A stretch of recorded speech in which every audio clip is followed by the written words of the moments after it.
عزيزي المشاهد، وانا بكلم دلوقتي حضرتك عايز اقول لك ان في كارثه بتحصل في قريه اسمها برخيل. يا رب اكون قلت الاسم صح، هو ب ر خ ي ل.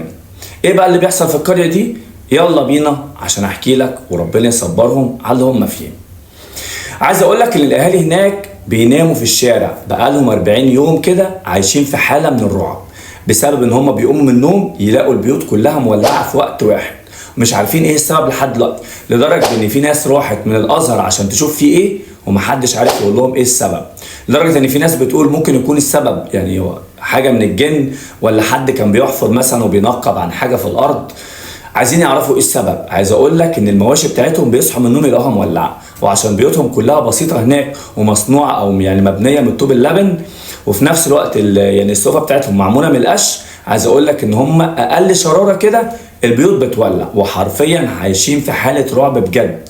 فعايزين نعرف الكلام ده فعلا حقيقي ولا لا، لان اللي وصلني الكلام ده حد من هناك. وعايز اقول لك ان القريه دي تابعه لمركز اسمه البلينه في محافظه سوهاج.